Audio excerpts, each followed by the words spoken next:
student who was shot dead out there at that location. You know, some of this stuff is a little fluid right now. We were able to get a description of some suspects that fled the scene. Our deputies were on scene pretty quickly and ended up getting into a foot chase with them, chased them down the canal bank, but there was 100 yards behind them or so. They ended up getting into a neighborhood where another witness gave us a description of a vehicle that they saw 3 people get into with another person. Our responding deputies ended up seeing that vehicle and ended up making a stop of it on Lapalco. We have 4 people detained right now, female and 3 males, that are detained, and we have been able to locate in there. Now we're still doing the search warrant on it, but we can view in plain view from that that there is a long rifle in that vehicle, matching the description of at least one of the guns that was used on scene. So not announcing an arrest at this time, but we do have some people detained that are fitting the description from that. We are working with our chaplains, with the family on scene, but also sending all of our chaplains over to John Ehret High School, along with our existing police on campus officers that are there on a regular basis normally, and also joined here by Dr. James Gray, Superintendent of Public Schools here for Jefferson Parish. I'll let him say a few words, and I'll take any questions if I can answer them. Dr. Gray. All right, thank you, Sheriff Lopinto. This is a very tragic situation that we're hearing all too often in recent months. And we want to make sure that we just put ourselves in a situation where we're educating our kids as much as we possibly can to get them to understand how this type of situation is not something that's conducive for our kids, but for our communities as a whole.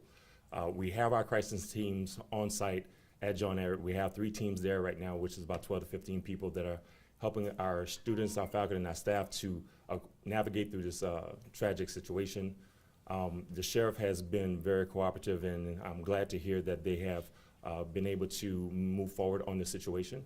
But we want to just ensure our families and our parents that we are supporting, our prayers are going out to them, and if there's ever anything that we can do, that they can reach out to us and we support them in that manner. Thank you.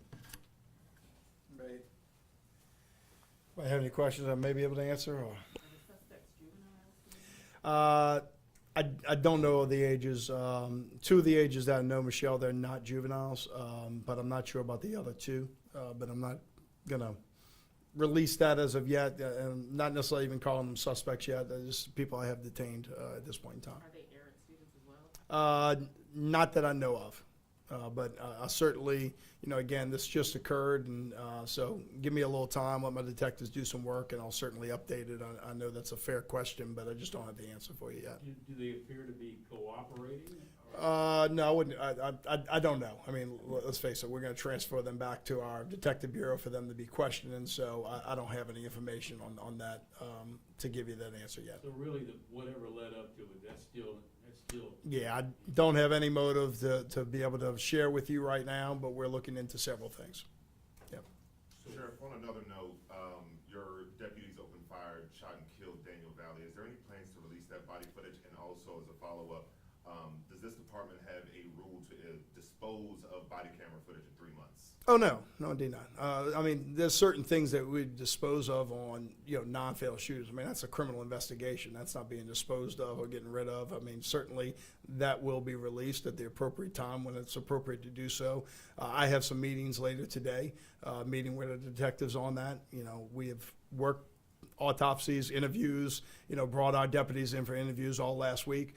So I have some meetings that are actually scheduled for this afternoon to have the discussion. I know y'all looking for an update, and I will certainly provide you with an update when it's appropriate, and I wouldn't expect it to be long. I need to be able to do that, but you got to give me some time to be able to make that happen. But it's certainly fair. Y'all expect answers, and I expect to give them to you. Yeah.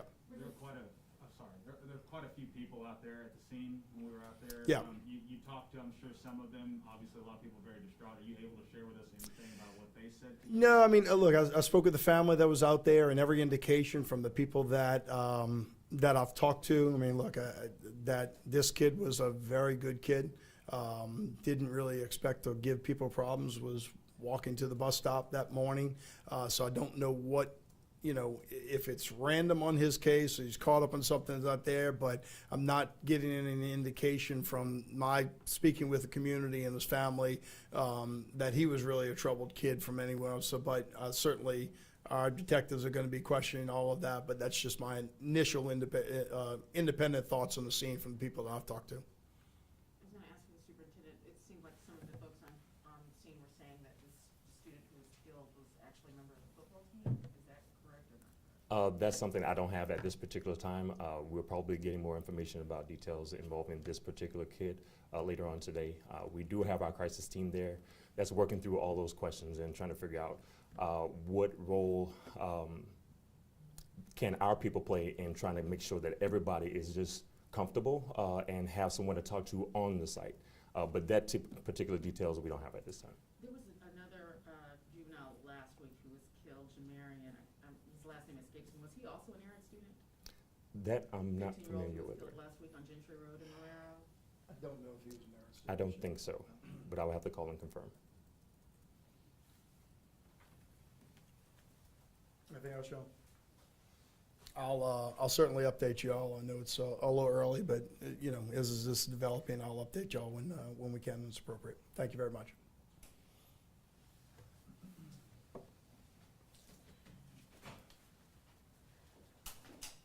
Thank you, Sheriff.